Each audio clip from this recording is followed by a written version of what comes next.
Hello everyone, 2010 Ford Edge, and I'm doing power steering fluid change. So at the moment I'm just pumping out everything that is in a power steering reservoir. So this is transfer pump, roughly 30 bucks on Amazon, battery powered. So first step, let's get all the fluid out of the reservoir.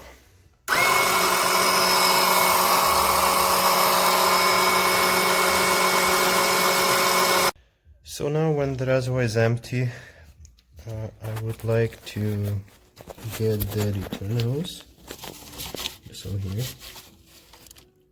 connected to my pump. So I'll need to remove the reservoir, plug the return hose orifice so the fluid doesn't leak, hook up my pump to the return line and start sucking while feeding fresh fluid to the reservoir. So to lift the reservoir there are two 10mm nuts. I will get them off and we'll try to remove that return hose. So now we can unclamp that return hose, but remember there is some still fluid inside the reservoir, so have a paper towel or rag underneath to catch it. So let's remove the hose and then we'll need to plug the orifice and hook up our pump to the hose. So to plug the back side, I just use a piece of hose and just put a bolt inside so it doesn't leak through. And to connect my pump to the return line, I had to apply some electrical tape at the end to make it thicker so it fits into the hose more tightly. So let me get it in all the way and we'll start pumping. So I have put the reservoir back. It's not bolted, not tight, just so it's in place. So now I will start filling the reservoir with fresh fluid and pump the old fluid from the return line. The idea behind is to get the fluid displaced and have no air in the system.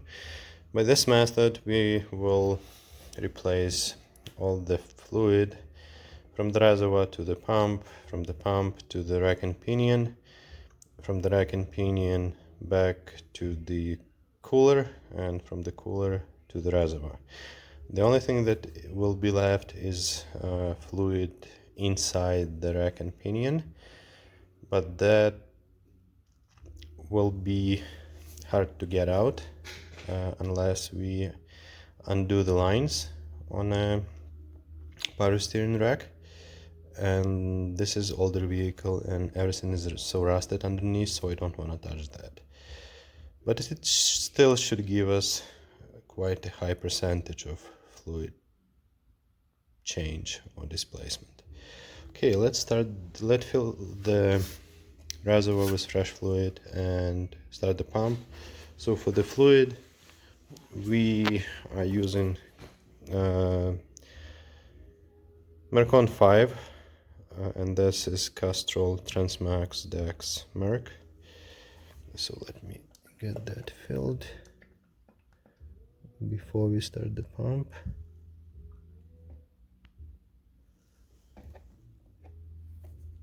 Okay.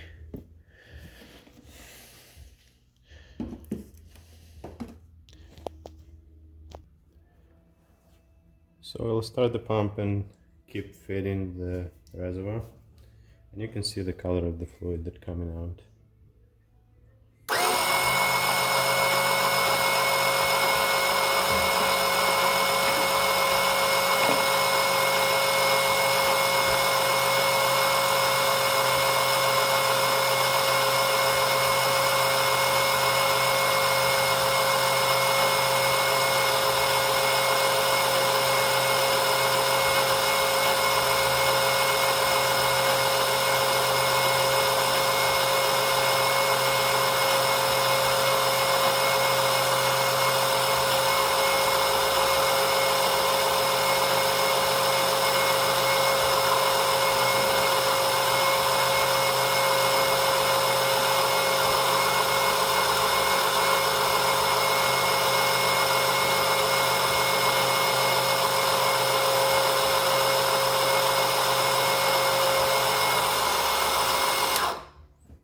So be careful not to overfill. It's quite easy. It's difficult to see how much is in the reservoir. So I will get it pumped and I will get to you in a bit.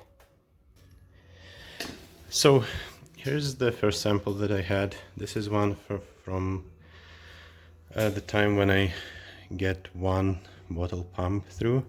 This is second bottle and this is fresh fluid, so that's quite close. So right now what I will do, I have jacked up the front of the vehicle and I will turn the steering wheel to get the rest of the rack and pinion fluid back to the return line.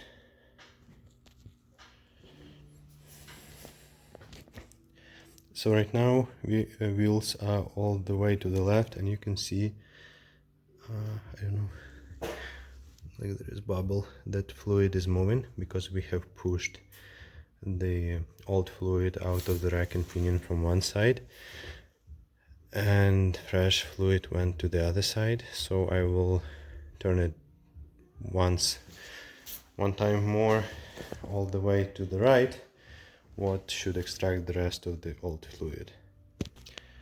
So now all the old fluid should be displaced and you can see that in the reservoir there is not much left, just a bit at the end, and that's because fresh fluid went into the rack and pinion. So when we start pumping we should see an area with the flow with the much darker fluid, the one from the rack and pinion.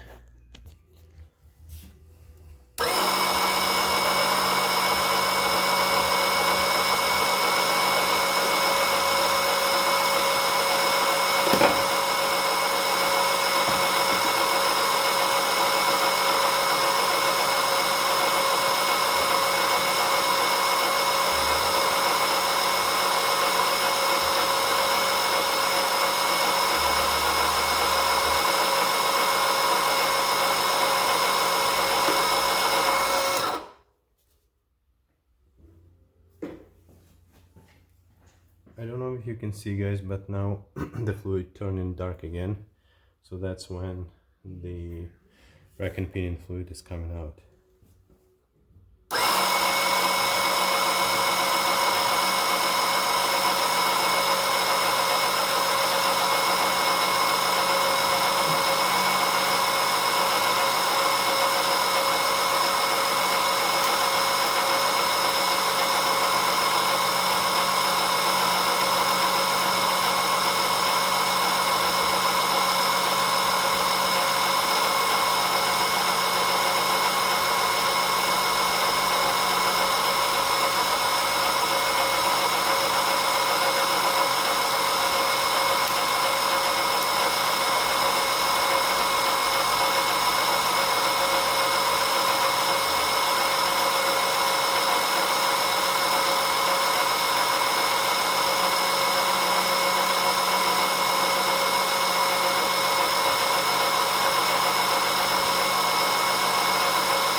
Now you can see that the lighter fluid is already on, so I'll just do a little bit more pumping and that should be it.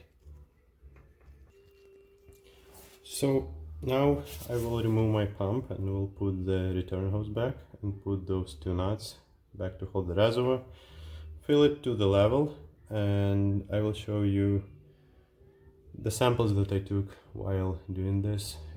In a few seconds, just need to let the air get out of the fluid. So this is our sample. So this one was original fluid. This was after first bottle of fluid went through. This is second. So here we go to the quite light fluid. Here we jacked up the vehicle and turned the wheels one way, to the left all the way, and then to the right all the way. So we pushed out the fluid out of the rack and pinion. This is our last sample that we took, and this is the fresh fluid. So we can see that it's quite close, if not the same. Thanks for watching, guys, and do it yourself.